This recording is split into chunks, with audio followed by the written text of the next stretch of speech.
Degree है पर job नहीं। जी हाँ, भारतीय जॉब मार्केट की फिलहाल सच्चाई यही नजर आ रही है। कम से कम अजीम प्रेमजी यूनिवर्सिटी की स्टेट ऑफ वर्किंग इंडिया 2026 की रिपोर्ट कुछ इसी तरह के संकेत देती है। रिपोर्ट बताती है कि भारत में ग्रेजुएट अनएम्प्लॉयमेंट की दर जो है वो चिंताजनक स्थिति में है। देश में केवल 7% से कम मेल ग्रेजुएट्स को पढ़ाई पूरी करने के 1 साल के भीतर परमानेंट जॉब, सैलरीड जॉब जिसे कहते हैं, वो मिल पा रही है। वाइट कॉलर जॉब का संकट और बड़ा है। ग्रेजुएट पुरुषों के लिए वाइट कॉलर जॉब पाने की संभावना और भी कम, यानी कि 3.7% है। और इसी तरह से जो 12वीं पास जो हमारा यूथ है, 12वीं पास युवाओं में से केवल 4% को पहले साल में परमानेंट सैलरीड जॉब मिल रही है। तो ग्रेजुएशन की डिग्री होने के बावजूद, पढ़ाई लिखाई होने के बावजूद नौकरी ना मिलना, वो भी परमानेंट सैलरीड जॉब मिलना, वाइट कॉलर जॉब मिलना, ये कितना बड़ा संकट है। आज हम इसी पर चर्चा करेंगे। और ऐसी स्थिति क्यों है, क्यों बनती जा रही है? क्या संभावनाएं कम हुई हैं? अनएम्प्लॉयमेंट का स्थिति खराब है या अनएम्प्लॉयबिलिटी का प्रॉब्लम है? आज हमारे साथ होंगे इस मसले पर बातचीत करने के लिए खास मेहमान। मेरा नाम है दीपक डोभाल, आप देख रहे हैं आपकी खबर आपका फायदा। छोटी सी रिपोर्ट देखिए, मैं लौटता हूं मेहमानों के साथ।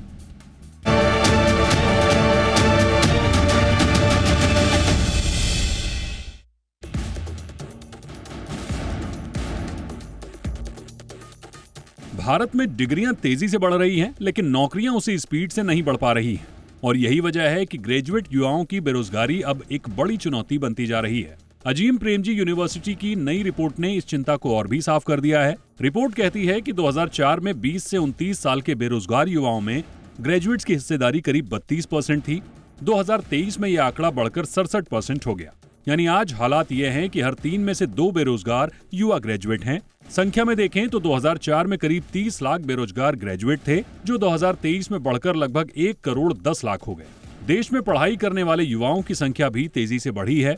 2004 में युवाओं में ग्रेजुएट्स की हिस्सेदारी 10% यानी लगभग 1 करोड़ 90 लाख थी। 2023 में यह बढ़कर 28% यानी करीब 6 करोड़ 30 लाख हो गई। रिपोर्ट बताती है कि 2004 से 2023 के बीच हर साल लगभग 50 लाख नए ग्रेजुएट जुड़े, लेकिन नौकरी पाने वालों की संख्या सालाना सिर्फ 28 लाख बढ़ी। और इनमें से भी नियमित सैलरी वाली नौकरी सिर्फ 17 लाख युवाओं को ही मिली।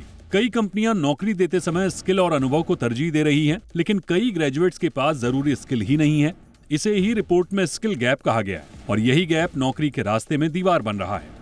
पहले ग्रेजुएट युवाओं की कमाई नॉन ग्रेजुएट से काफी ज्यादा होती थी, लेकिन अब ये अंतर कम होता जा रहा है। रिपोर्ट कहती है कि खासकर 2017 के बाद युवाओं की कमाई की ग्रोथ धीमी पड़ गई है। इंजीनियरिंग, मेडिकल और अन्य प्रोफेशनल कोर्स आज भी गरीब परिवारों के लिए मुश्किल हैं। कई बार इनकी फीस परिवार की सालाना आय से भी ज्यादा होती है, और इसी वजह से कई युवा आगे पढ़ाई नहीं कर पाते। 2017 में जहां 38% युवा पढ़ाई कर रहे थे, 2024 में ये घटकर 34% रह गया। लड़कों में पढ़ाई छोड़ने का ट्रेंड और ज्यादा बढ़ा है, क्योंकि कई बार परिवार की आर्थिक मदद करना जरूरी हो जाता है। कुल मिलाकर कहें तो इस रिपोर्ट में साफ कहा गया है कि डिग्री लेने वालों की भीड़ बढ़ रही है, लेकिन नौकरी का रास्ता उतनी तेजी से नहीं खुल रहा। स्किल की कमी, पढ़ाई का खर्च और कमाई की धीमी रफ्तार, ये सब मिलकर युवा सपनों के सामने बड़ी दीवार खड़ी कर रहे हैं। ब्यूरो रिपोर्ट, जी मीडिया।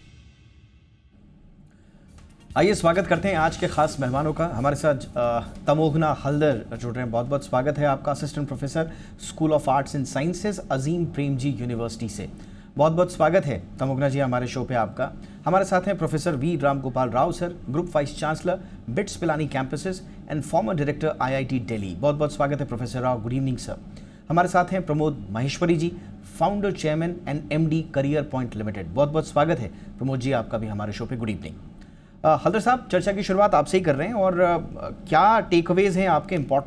कुछ इंपॉर्टेंट हाइलाइट्स को तो हमने भी जगह दी है, बट ग्रेजुएट युवाओं में बेरोजगारी दर जो लगभग 39% नजर आ रही है, ये इनकी मुख्य वजहें क्या हैं? कुछ हाइलाइट्स अगर आप बता पाएं। हाँ, बिल्कुल। मैं पहले 2-3 चीज बोलना चाहूंगा ये वजहों पे आने से पहले। एक बात ये है कि अगर आप इसी रिपोर्ट का पिछला जो एडिशन था 2023 का, उसको अगर आप देखेंगे तो आपको देखेगा कि यही जो आंकड़ा है, ये जो 39.3% का आंकड़ा आप बोल रहे हैं, ये 42.3% था। अच्छा, 2023 में हमने जो रिपोर्ट निकाला था वो घटा है। एक चीज है ये दूसरी चीज ये भी है कि अगर आप देखेंगे कि ये कौन से एज ग्रुप के लिए हम कर रहे हैं, हम ये नहीं बोल रहे हैं कि हर हर कोई जो ग्रेजुएट है उनमें 40% का अनएम्प्लॉयमेंट है। हम बोल रहे हैं कि 25 साल के नीचे जो ग्रेजुएट, अच्छा। जो जिनका संख्या वैसे ही अगर देखा जाए तो एक तरफ से जिनका संख्या तेजी से बढ़ भी रहा है, मगर उनमें 25 साल के नीचे जो है उनमें ये 39.3% का ये आंकड़ा है। अगर आपकी आप रिपोर्ट बता रही है कि जैसे उसी जैसे range में, उम्र बढ़ती जाती है exact, बेरोजगारी तो जैसे ही आप देखेंगे, राइट। जैसे ही आप देखेंगे कि 25 से 29 में जब आ जाते हैं तो वो जो अभी आपको 39.3 दिख रहा है वो घट के 20% में आसपास आ जाता है। इनफैक्ट ये भी जो आंकड़ा है, ये जो 20% का, ये भी पिछले जो रिपोर्ट हमने निकाला था उसके हिसाब से अगर देखेंगे तो ये भी 3 परसेंटेज पॉइंट लगभग घट गया है। तो बात यहाँ पे अब बचाव की जब होता है तो एक वजह ये है कि हमारे देश में अभी जिस हिसाब से, जिस तेजी से बहुत सारे हायर एजुकेशन इंस्टीट्यूट्स अभी आए हैं, लगभग 70,000 के आसपास हायर एजुकेशन इंस्टीट्यूट्स अभी फंक्शनल है 2023 के आंकड़ों के हिसाब से। उस हिसाब से अगर आप देखेंगे तो आज देश में जितने सारे ग्रेजुएट्स हैं उतना ना कभी भी पहले हुआ था।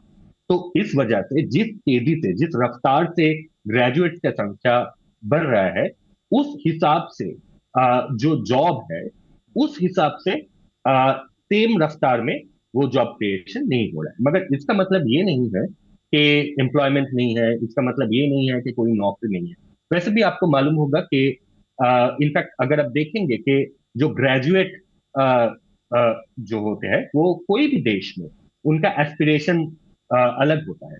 उनका एस्पिरेशन होता है कि ठीक है, डिग्री तो आ गया, हम 2 महीना, 3 महीना, 1 साल थोड़ा सा इंतजार कर लेंगे कि नौकरी जो आए वो मेरे डिग्री से थोड़ा सा जुड़ा हुआ हल्दर साहब, हो। अगर वो मैं सीधा सीधा आपसे पूछूं कि ये अनएम्प्लॉयमेंट का इशू है या अनएम्प्लॉयबिलिटी का इशू है, इंडस्ट्री रेडी नहीं है, लोग रेडी नहीं है काम करने के लिए, मतलब ये थोड़ा समझाइए, क्योंकि जब जब इस तरह की रिपोर्ट आती है तो इस पर बड़ी बहस होती है कि साहब बेरोजगारी बढ़ गई, दूसरे लोग कहते हैं कि नहीं बेरोजगारी नहीं बढ़ी है, चॉइसेस बदल गई हैं और डिग्री है, रोजगार भी है, लेकिन डिग्री के बाद रोजगार पाने लायक नहीं है, लोग अनएम्प्लॉयेबल हैं।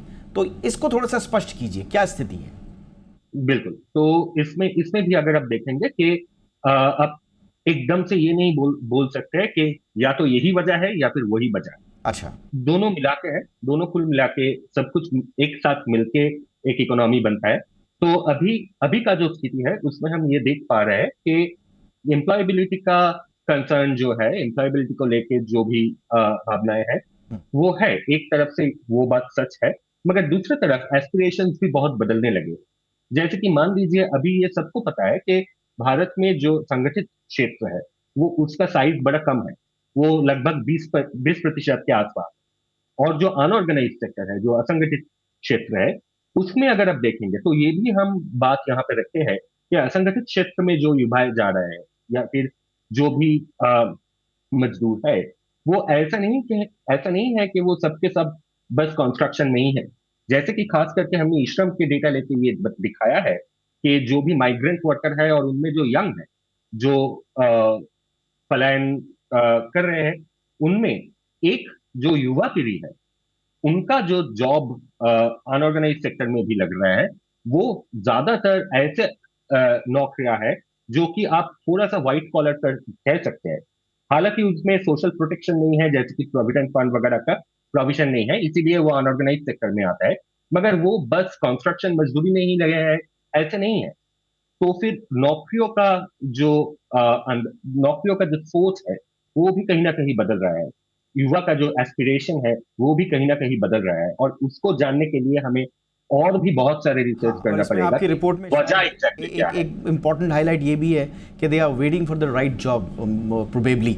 कई युवा अपनी क्वालिफिकेशन और एस्पिरेशंस के अनुरूप सही नौकरी के इंतजार में लंबे समय तक बेरोजगार रहना चूज़ कर रहे हैं, तो ये भी एक रीज़न हो सकता है। प्रोफेसर, अब आपके पास आना चाहूँगा सर, ये क्या सिनारियो हमारे सामने रखता है सर, एम्प्लॉयमेंट वर्सेस अनएम्प्लॉयबिलिटी का इशू है। यहाँ पे एक एंगल चॉइसेस का भी आ गया कि भाई बहुत सारे युवा ग्रेजुएशन के बाद अपनी क्वालिफिकेशन के हिसाब से, अपने एस्पिरेशंस के हिसाब से वो थोड़ा लंबा वेट करना चाहते हैं। तो क्या हम इसे इस तरह से देखें कि देश में बेरोजगारी है, या हम इसे देखें कि लोगों के पास चॉइसेस ज़्यादा आ गई हैं? लोगों का एस्पिरेशन लेवल भी बढ़ गया है, क्योंकि अभी पहले आप देखेंगे एजुकेशन एक एलीट रहता था, सिर्फ गिन चुन के बहुत कम लोग एजुकेशन इंस्टीट्यूशंस में जा सकते थे। अब वो एलीट एजुकेशन अभी मास एजुकेशन हो गया। अभी इतना सारा कॉलेजेस, इतना सारा इंस्टीट्यूशंस आने से almost everybody who wants to get educated now can find a seat somewhere. But अभी अपना ट्रांसिशन होना है क्वालिटी एजुकेशन की तरफ। वो एलीट टू मास तो हम अब अचीव कर चुका है, अब वो मास टू क्वालिटी कैसे लेकर आएंगे? I think that is where the problem is. I think we also need to realign our education, with the emerging job clusters.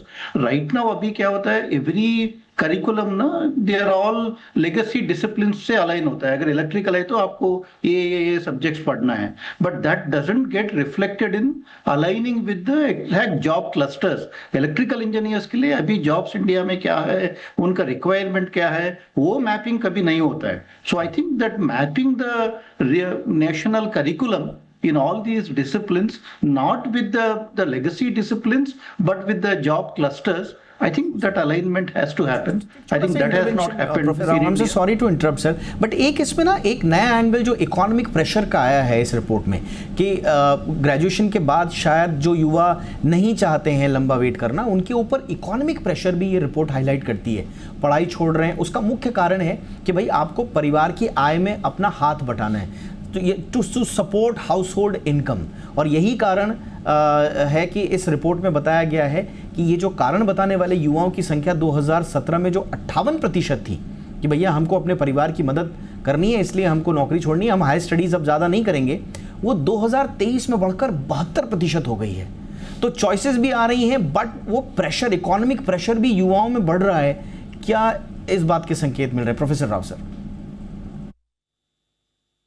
The master's level seats are not as many as the undergraduate seats. अगर IIT में भी देखेंगे, आप जितना under graduate level में है admission का seats, इतना मास्टर्स लेवल में नहीं है। वो बहुत सारा फिल्ट्रेशन हो जाता है undergraduate to masters kind of thing. So not everybody wants to do under masters level education too, they are all looking for jobs. But जो मिसअलाइनमेंट है अभी, जो जॉब्स के लिए रिक्वायर्ड है, जो स्किल्स स्टूडेंट्स के पास है after graduation, there is a huge mismatch.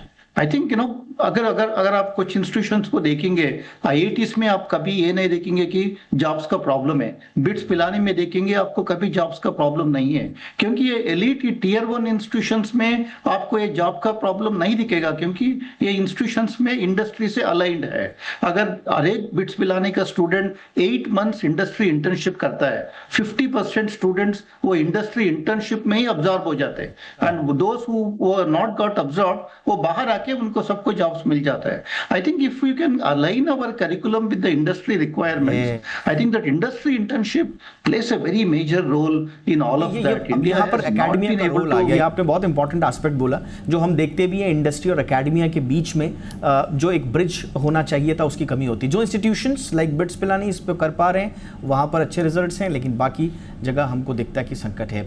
Quickly break पर जाने से पहले प्रमोद जी, आपका क्विक एक पॉइंट ऑफ व्यू लेना चाहूँगा। क्या आपको लग रहा है सर, देश में बेरोजगारी की स्थिति है या चॉइसेस बढ़ गई हैं? सर आप अनम्यूट हो जाएं। मुझे लगता है कि आईआईटीज को और बिट्स पिलानी को कोई बेंचमार्क नहीं बनाना चाहिए, क्योंकि जो इनटेक है स्टूडेंट्स का क्वालिटी है वो बहुत ही सुपीरियर है और बहुत सेल्फ मोटिवेटेड है, और वो बेस्ट इन बेस्ट आउट वाला कंसेप्ट है। मेजॉरिटी ऑफ स्टूडेंट जो हैं वो टीयर 2 और टीयर 3 इंस्टीट्यूशंस में जाते हैं। चैलेंज ये है कि वहाँ का जो करिकुलम है वो इतना ज्यादा रेगुलेटेड है, और उसमें जैसे कि प्रोफेसर राव बोल रहे थे कि उसमें कोई अलाइनमेंट नहीं है इंडस्ट्री से। तो जब स्टूडेंट ग्रेजुएट होता है तो उसके पास स्किल्स कम होती हैं, और उसको जो पैकेज मिलता है वो उसको वो नहीं मिलता जो उसके इन्वेस्टमेंट को जस्टिफाई कर सके, वन। और सेकंड, उसको लगता है कि चलो इससे बढ़िया तो मैं फैमिली में कुछ काम कर लेता हूँ, तो वो मेन स्ट्रीम में कभी आ नहीं पाते, और उसकी वजह से वहां पर एक एम्प्लॉयमेंट लेना है या नहीं लेना है और करना है या नहीं करना है, वो एक उसका एक कंफ्यूजन आ जाता है। बहुत क्विकली आपने बहुत अच्छी बात बोली। एक छोटे से ब्रेक के मुझे रुकना है, तो ये इस चर्चा को आगे बढ़ाएंगे जो अभी प्रमोद जी ने कही। ये वेटिंग पीरियड है या मजबूरी है? मतलब गवर्नमेंट जॉब क्रेज के चक्कर में, सोशल सिक्योरिटी के चक्कर में, बैंकिंग, रेलवे, यूपीएससी की तैयारी के चक्कर में युवा वेट कर रहे हैं, या वाकई में स्किल मिसमैच है, या दूसरी बातें? थोड़ा सा इसको भी हम समझने की कोशिश करेंगे एक छोटे से ब्रेक के बाद।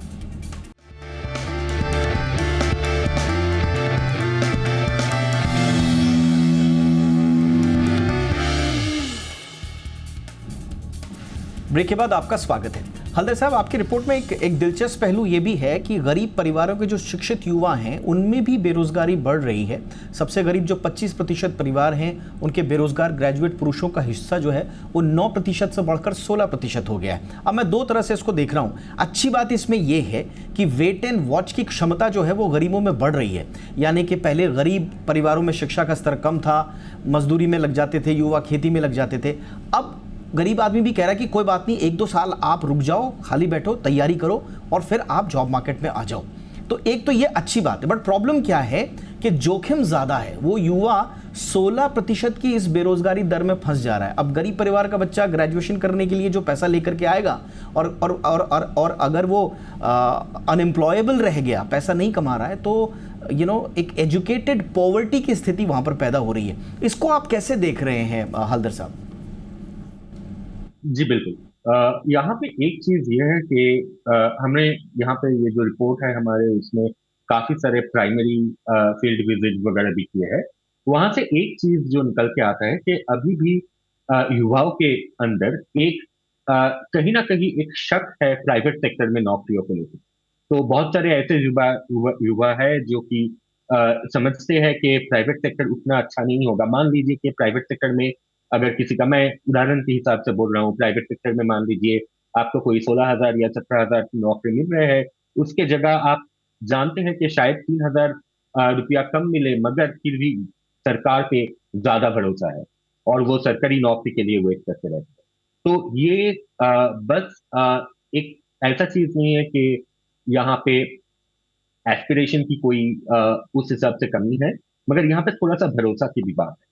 और ये जो भरोसा है, ये टाइम लगता है तैयार लोगों में आने के लिए, क्योंकि बहुत से दिन आप अगर देखेंगे हमारा 1947 से लेके आज तक बहुत से युवा काफी दिनों तक नौकरी के लिए पहले सरकार की तरफ दिखते थे। अब धीरे धीरे वो माहौल बदल रहा है, मगर वो बदल पूरी तरह से आने में, वो बदलाव पूरी तरह से आने में थोड़ा बहुत टाइम शायद और भी लगेगा। तो ये एक चीज प्रोफेसर राव, जो हल्दर साहब ने बोली एक बात कि अभी भी लाखों युवा, जो मैंने कहा कि सालों तक वो यूपीएससी की तैयारी कर रहे हैं, बैंकिंग की तैयारी कर रहे हैं, रेलवे की तैयारी कर रहे हैं, वेट कर रहे हैं, और उसमें परिवार भी कुछ नहीं बोलता है, समाज भी कुछ नहीं बोलता है कि भाई बच्चा तैयारी कर रहा है, क्योंकि एक उम्मीद होती है कि 2 साल बाद, 3 साल बाद, 4 साल बाद का ये वेटिंग पीरियड जो है ये इसके लिए एक चमत्कार लेकर के आएगा और कायाकल्प कर देगा, पीढ़ियों को सुधार देगा, इस तरह की भावना है। लेकिन वो प्राइवेट सेक्टर में नहीं जा रहे, वो वेट करना ज़्यादा इंपॉर्टेंट समझ रहे हैं, बेहतर समझ रहे हैं, बजाय कि प्राइवेट सेक्टर में। तो प्राइवेट सेक्टर को लेकर जो आज भी युवाओं में धारणा है कि साहब वहाँ सोशल सिक्योरिटी नहीं है, पेंशन नहीं है, मेडिकल नहीं है, वहाँ शोषण होता है, ये कब बदलेगी सर धारणा? तो अगर अब इंडिया का ना बहुत डाइवर्सिटी है ये मामले में। अगर आप अगेन जैसा हल्दर साहब बोल रहे थे, if you look at the tier, और महेश्वरी साहब बोल रहे थे, टीयर 1 इंस्टीट्यूशंस में देखेंगे, आईआईटी से, बिट्स पिलानी से कोई भी गवर्नमेंट जॉब्स में नहीं जाना चाहता है। अगर वो चुन के जो यूपीएससी जॉब्स को छोड़ के, nobody wants to join any government job because their salaries are very low, right? They are all looking for private sector jobs which are much higher paying. They are all looking for 20 lakh rupees, minimum kind of jobs right now from these, elite kind of institutions. That is a problem. Whereas tier 2 institutions में, नहीं तो those who are coming from the rural background, there the mentality is to look for a government job, right? And I think that problem exists, but government jobs are going to go away.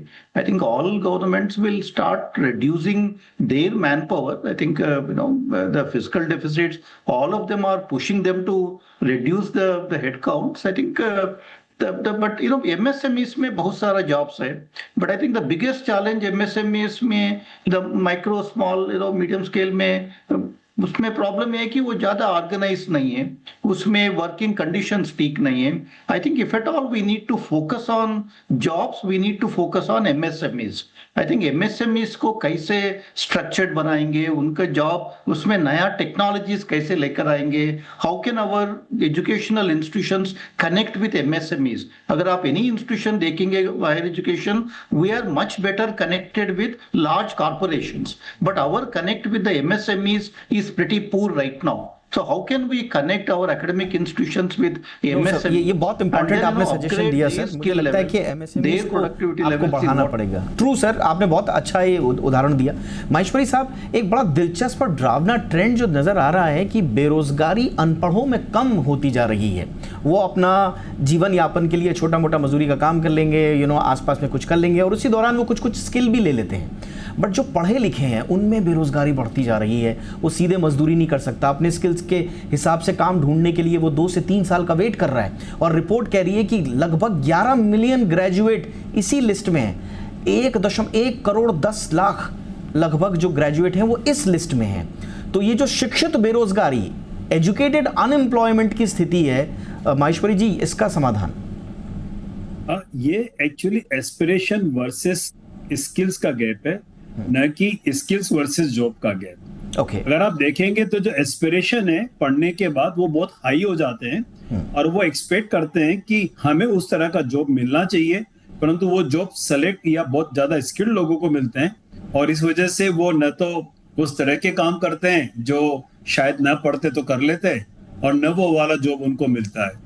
तो यहाँ पर up skilling या skilling पर focus अगर करा जाए और अगर वो स्टूडेंट्स भी अगर अपनी स्किल्स को बढ़ाए तो शायद उनको जॉब मिल जाता है. और यही कारण है कि जो रिपोर्ट में ट्रेंड दिखा है कि 25 साल तक बेरोजगारी ज्यादा है और फिर उनको समझ में आ जाता है कि हमें स्किल्स को बढ़ाना पड़ेगा और उसके बाद फिर वो 25 से 29 के एज के बीच में उनके को जॉब मिलना शुरू हो जाता है. ये ऑलरेडी ट्रेंड सेट है, बट स्टूडेंट्स को अब जल्दी सीखना पड़ेगा, ये शिफ्ट करना पड़ेगा. 25 से जो 29 साल की उम्र में लर्निंग हो रही है उसको 20 से 25 की साल की उम्र में अगर लर्निंग में शिफ्ट कर दिया जाए अलोंग विद एजुकेशन, तो मुझे लगता है कि फिर ये वाला प्रॉब्लम थोड़ा आपने बिल्कुल सर, आपने बिल्कुल सही कहा. और बच्चों के लिए भी इसमें है बिल्कुल कि वो अपने आप को स्किल अप करें. बट मुझे लगता है कि पॉलिसी के लिए भी एक बड़ा टेक अवे ये है कि हमारी अर्थव्यवस्था अगर शिक्षित युवाओं की एस्पिरेशंस, जिनका आप तीनों ने जिक्र किया, उनकी एस्पिरेशंस के अनुरूप अगर हमने प्रोडक्टिव एम्प्लॉयमेंट पैदा नहीं किए तो जो हम डेमोग्राफिक डिविडेंड की बात करते हैं ना, वही डेमोग्राफिक डिजास्टर भी हमारे लिए हो जाएगा. और ये जॉबलेस ग्रोथ की जो बार बार थ्योरीज आती हैं वो सच हो सकती हैं, जो कहीं सच्चाई होगी भी अभी भी. तो ये हमें कैसे ठीक करना है, ये पॉलिसी लेवल पर, इंडिविजुअल लेवल पे, इंस्टीट्यूशन लेवल पे, सब लेवल पे इस पे काम करना होगा. बहुत बहुत धन्यवाद हल्दर साहब और बहुत बहुत बधाई आप लोगों को. बहुत अच्छी रिपोर्ट आप लोगों ने तैयार की है, काफ़ी कुछ इससे समझ में आया कि स्थिति क्या है. बहुत बहुत शुक्रिया प्रोफेसर राव, आपने वक्त निकाला sir. Maheshwari sir, thank you so much sir, आपने हमारे लिए समय दिया. शो में इतना ही, इजाज़त दीजिए, नमस्कार.